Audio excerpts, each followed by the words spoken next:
নমস্কার, welcome to রাখি kitchen. রাখি কিচেনে সবাইকে স্বাগত জানাই। আজকে বানিয়ে দেখাবো চিংড়ি মাছের মালাইকারি। বাঙালিদের সবচেয়ে প্রিয় খাবার। চিংড়ি মাছকে যেমন পছন্দ করে, চিংড়ি মাছের মালাইকারি রেসিপিটাকেও তেমনি পছন্দ করে। চলুন তাহলে বানিয়ে দেখাই চিংড়ি মাছের মালাইকারি। আমার ভিডিও যদি আপনাদের ভালো লাগে থাকে তাহলে লাইক করতে ভুলবেন না। এই দেখুন, এখানে চিংড়ি মাছের মালাইকারি রান্নার জন্য সমস্ত উপকরণ আমি নিয়ে নিয়েছি। এখানে নিয়েছি 2টা মিডিয়াম সাইজের পেঁয়াজ কুচি, 2টা মিডিয়াম সাইজের টমেটো কুচি, আর নিয়েছি আদা রসুনের পেস্ট, জিরা গুঁড়ো, কাশ্মীরি রেড চিল্লি, হলুদ গুঁড়ো, লবণ, আর যেটা মেন সেটা হচ্ছে নারকেলের দুধ, আর একটু লাগবে ঘি, আর ফোড়নে লাগবে 2টা শুকনো লঙ্কা, তেজপাতা, গরম মশলা, আর লাস্টে লাগবে কাঁচা লঙ্কা। এই দেখুন, এখানে আমি প্যান বসিয়ে দিয়েছি, তাতে সরষের তেল দিয়ে দিয়েছি। আমি কিন্তু সরষের তেলে বানাবো। সরষের তেল দিয়ে দিয়েছি, তেলটা গরম হয়ে গেছে। এক এক করে মাছগুলো দিয়ে দেবো।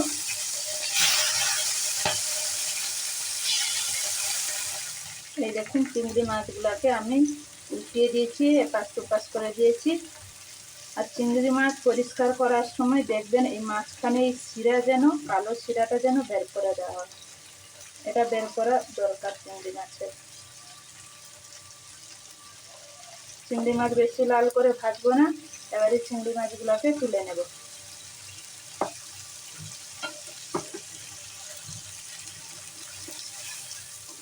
কড়াইতে ওই চিংড়ি মাছ ভাজা তেল ছিল, তাতে আর একটু সরষের তেল দিয়ে দেবো।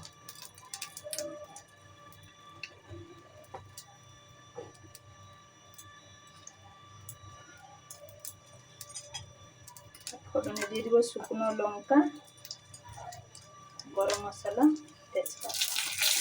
এগুলা ভালো করে ভাজা হয়ে গেলে দিয়ে দেবো কেটে রাখা পেঁয়াজ। পেঁয়াজকে বেশি ভাজবো না, একটু গোলাপি কালার করে নেব। পেঁয়াজটাকে আমি ভালো করে ভেজে নিয়েছি। 2 মিনিট ধরে পেঁয়াজটাকে ভেজেছি। এরপরে দিয়ে দেব 1 স্পুন আদা রসুনের পেস্ট। এটাকেও ভালো করে তেলে ভাজবো।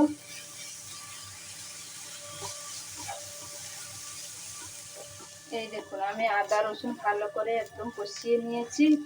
আদা রসুনের পুরো গন্ধ চলে গেছে। এখন দিয়ে দেব কেটে রাখা টমেটো।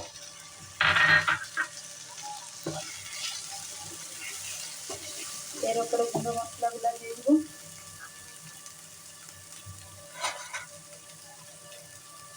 দিয়ে দেব 1/2 স্পুন লবণ, আর দিয়ে দেবো 1/2 স্পুন হলুদ,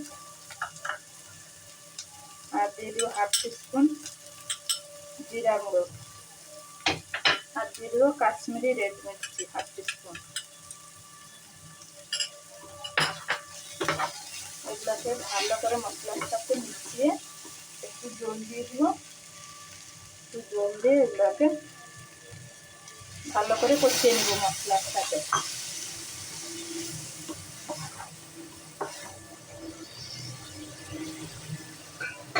এখন দিয়ে দেবো একটু ঢাকনা, তুলে দেখবো কত কি হয়েছে, সেদ্ধ হয়েছে না হয়নি। এই দেখুন, আমি কিন্তু জল দিয়ে মশলাটাকে 2 মিনিট ধরে কষিয়েছি। এখন মশলা পুরো হয়ে গেছে, তেল ছেড়ে দিয়েছে। এখন দিয়ে দেবো ভেজে রাখা চিংড়ি মাছ।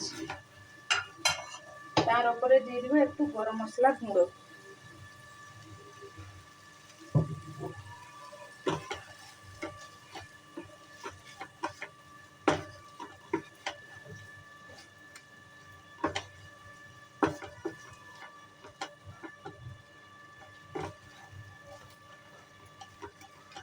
এরকম মশলা পুরো চিংড়ি মাছের সাথে লেগে গেছে। এখন দিয়ে দিব ওই যে নারকেলের দুধ। আমি ঘরে বানিয়েছি, আপনারা তাহলে মার্কেট থেকে কিনেও দিতে পারেন। আমি ঘরে বানিয়ে রেখেছিলাম।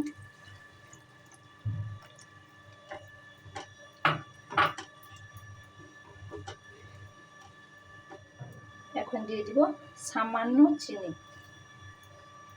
চিংড়ি মাছের মালাইকারি বানানোর জন্য কিন্তু নারকেলের দুধ অবশ্যই লাগবে, নারকেলের দুধ প্রয়োজন।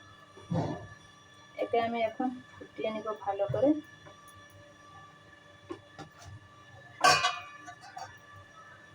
ফুটতে থাকুক, 2 মিনিট পরে ফির দেখা। বন্ধুরা ঢাকনা খুলে দেখবো কতটুকু কি হলো। আমি কিন্তু এখানে জল দিয়ে 5 মিনিট ঢাকনা দিয়ে রেখেছিলাম। এর উপরে দিয়ে দিব কাঁচা লঙ্কা,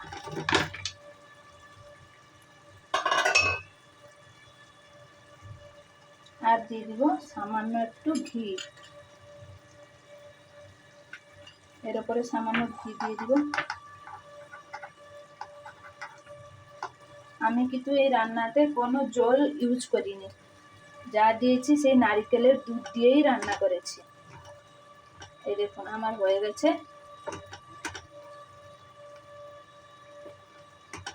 আমার রান্না হয়ে গেছে চিংড়ি মাছের মালাইকারি। বন্ধ করে 5 মিনিট ঢাকা দিয়ে রাখবো। এই আমি গ্যাস ওভেন বন্ধ করে দিলাম। 5 মিনিট পরে ঢাকনা খুলে সার্ভ করে নেব। এই দেখুন বন্ধুরা 5 মিনিট হয়ে গেছে। আমি কিন্তু 5 মিনিট ঢাকা দিয়ে রেখেছিলাম। চিংড়ি মাছ পুরো হয়ে গেছে চিংড়ি মাছের মালাইকারি। আমি কিন্তু গ্রেভিটা এইরকম রেখেছি, আপনারা চাইলেন বেশি কম আপনাদের মর্জি হিসাবে আপনারা রাখতে পারেন। এটাকে আমি নামিয়ে নেব। বন্ধুরা আমার চিংড়ি মাছ হয়ে পুরো রেডি হয়ে গেছে। গরম গরম ভাতের সাথে এরকম চিংড়ি মাছের মালাইকারি, আর কিছু প্রয়োজন হবে না।